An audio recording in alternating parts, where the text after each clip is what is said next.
Hello guys, welcome back to English tech ज्ञान।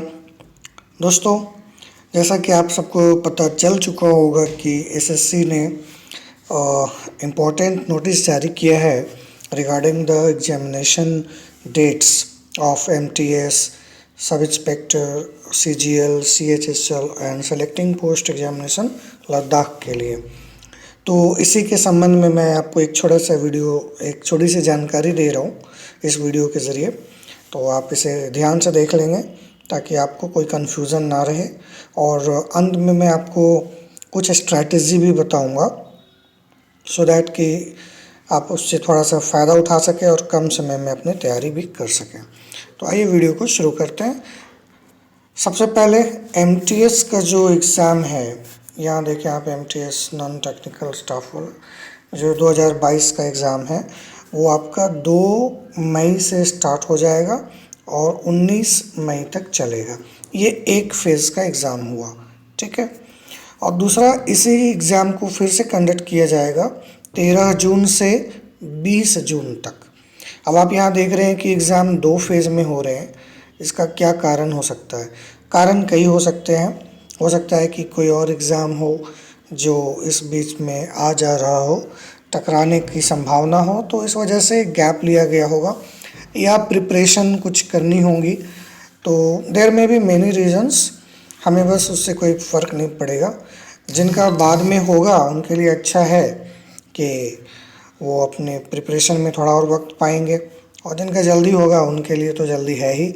वैसे भी अप्रैल कल से स्टार्ट होने वाला है, तो मान के चले कि 1 महीना आपका बचा है जिसमें आपको पूरी ताकत लगा देनी है। तो एमटीएस का एग्ज़ाम आपका 2 मई से स्टार्ट होने वाला है, तो बस कमर कस लीजिए, तैयारी कर लीजिए, ठीक है। सब इंस्पेक्टर का सीएपीएफ का जो एग्ज़ाम होगा, दिल्ली पुलिस सब इंस्पेक्टर और CAPF central armed police force 2022 का टीयर 2 का एग्ज़ाम, ये आपको हो जाने वाला है अगेन 2 मई से ही। जी हाँ, 2 मई 2023 से ही ये एग्ज़ाम भी स्टार्ट हो जाएगा, ठीक है। तो इस तरह आप देख रहे हैं कि 2 एग्ज़ाम एक ही डेट में हो रहे हैं, तो ऐसे कुछ इश्यू होंगे, इस वजह से बीच में वो एमटीएस के एग्ज़ाम में गैप लिया था। नेक्स्ट आपका सीएचएसएल है, कंबाइंड ग्रेजुएट लेवल, जिसका टीयर 1 हो चुका है। अभी टीयर 2 के लिए जो बैठे हैं उनके लिए खुशखबरी है कि 26 जून से उनका टीयर 2 स्टार्ट हो जाएगा। सीएचएसएल 2022 का 26 जून से, तो अप्रैल मई जून, तो लगभग बहुत वक्त है आपके पास, ऑलमोस्ट 3 मंथ्स के आसपास है। तो बस एकदम जोर लगाइए, इस बार नहीं तो फिर कहते हैं ना, आर या पार की लड़ाई है। 2024 में इलेक्शन है ना। तो ये गोल्डन पीरियड है, एसएससी अपने मिशन मोड पर है ना। तो इसका आपको बिल्कुल फ़ायदा उठाना चाहिए, और नहीं तो ऐसी बात नहीं कि अब बहाली नहीं आएगी। अभी कल से फिर सीजीएल के फॉर्म्स आने वाले हैं। फिर आपका सिलेक्शन पोस्ट एग्जामिनेशन फेज़ 11, ये पोस्ट लद्दाख के लिए होता है। इसका अभी 27/6 यानी कि जून से जो है स्टार्ट किया जाएगा और 30 जून तक एग्ज़ाम लिया जाएगा, ठीक है। तो जिन्होंने इसके लिए अप्लाई किया होगा वो बिल्कुल तैयारी करें। और कंबाइंड ग्रेजुएट लेवल टीयर 1 का एग्ज़ाम, देखिए अभी टीयर 1 मतलब ये हुआ कि फॉर्म तो आया नहीं है, तो टीयर 1 के एग्ज़ाम की क्यों बात कर रहे हैं। एक्चुअली कल 1 अप्रैल है, कल से टीयर 1 का फॉर्म आने वाला है।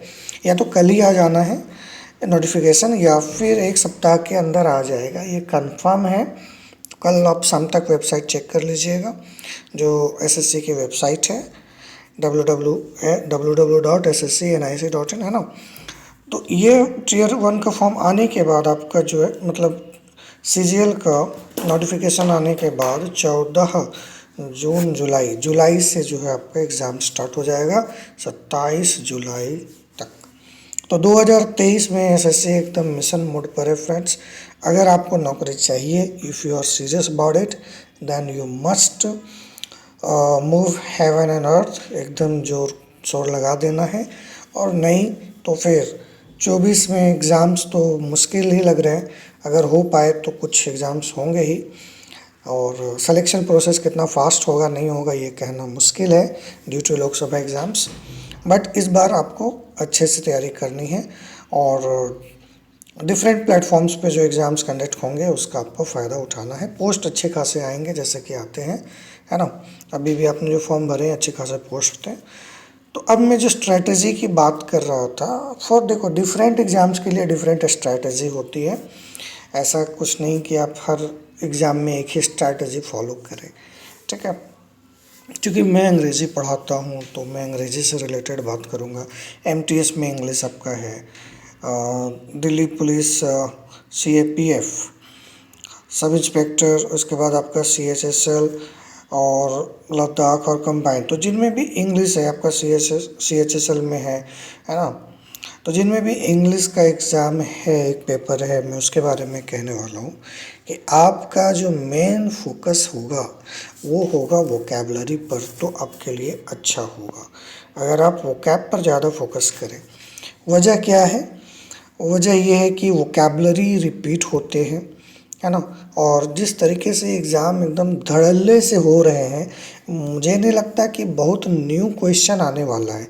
जैसे कि अभी सीएचएसएल के एग्ज़ाम हुए तो बच्चों ने बताया, जो मैंने यूट्यूब पे लाइव क्लासेस लिया है, 5000 वोकैब्स कंप्लीट कराया 100 वीडियोज़ में।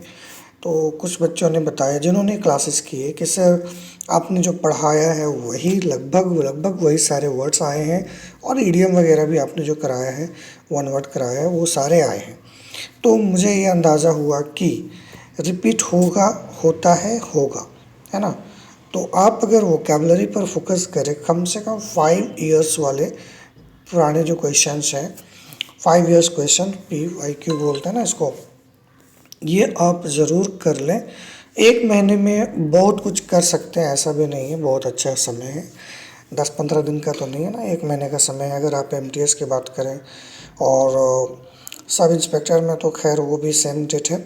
उधर आपका सीएचएसएल में टाइम में अच्छा खासा है, और सीएचएसएल के बाद सीजीएल में आपका टियर 1 के लिए अच्छा खासा टाइम है। तो आपके पास समय है, अगर आप मेहनत करते हैं, दिन रात एक कर देते हैं, तो आप ये काम कर सकते हैं। 5 इयर्स के क्वेश्चंस को रट्टा मार लीजिए, सारे idioms, one word, antonym, synonym, spelling वगैरह जितना है। ग्रामर का आप पूरा रिवीजन कर लीजिए, जो भी आपने ग्रामर अब तक पढ़ा है उसको काइंडली रिवीजन कीजिए, है ना। आप जितना रिवीजन मोड में रहेंगे, आपके लिए एसएससी का मिशन मोड उतना काम करेगा। तो रिवीजन मोड पर आ जाइए, अब एक महीने में रिवीजन ही कीजिए। आपने इससे पहले तैयारी बहुत की होगी, बिल्कुल की होगी, कोई शक नहीं है, आप तैयार हैं। लेकिन अब आप रिवीजन मोड में आ जाइए। अगर आप रिवीजन मोड में काम नहीं करेंगे और सिर्फ आगे की पढ़ते रहेंगे तो फिर नुकसान होगा, बहुत नुकसान होगा। तो रिवीजन मोड में आप वोकैबलरी सेक्शन से शुरू कर दीजिए। उसके बाद आप देख लीजिए सारे पैसेजेस वगैरह जो भी आए हैं पहले। मैं नहीं कहता कि पैसेज रिपीट होता है, ऐसा कुछ नहीं है, बट आप प्रैक्टिस करते रहिए, क्योंकि यही वो सेक्शंस है जिससे आपको ज़्यादा मार्क्स मिलते हैं, दीज आर स्कोरिंग, है ना। आपको अच्छे खासे नंबर लाने होंगे। और लास्ट में ग्रामर, तो रिवीजन में ग्रामर आप जो रूल्स को रिवाइज करेंगे तो उसके क्वेश्चंस को भी सेट बनाते रहें। मॉक टेस्ट एवरीडे लगाएं, 2, 3, 4 जितना आप लगा सकते हैं, कोई पाबंदी नहीं है कि 1 लगाना है, 5 लगाना है। एज पर योर कैपेबिलिटी आप अपना मॉक टेस्ट लगाते जाएं, ठीक है। तो दोस्तों बस यही था, आपको नोटिस बताना था, जो कि बहुत ही ज़रूरी है, कई लोगों को नहीं पता होगा। उम्मीद है कि मेरे इस वीडियो के ज़रिए से उनको आज पता चल जाएगा। मिलते हैं अगले वीडियोज़ में, और मैं कोशिश करूँगा कि आपको एमटीएस के कुछ इंपॉर्टेंट क्वेश्चंस वोकैबलरी से और ग्रामर से रिलेटेड आपको प्रोवाइड करा दूँ। तो वीडियो को अब तक आपने अगर शेयर नहीं किया तो शेयर कर दीजिएगा, और लाइक कर लीजिएगा। चैनल अच्छा लगता हो, चैनल पे काम अच्छा लगता हो तो सब्सक्राइब ज़रूर कीजिएगा। Thank you very much.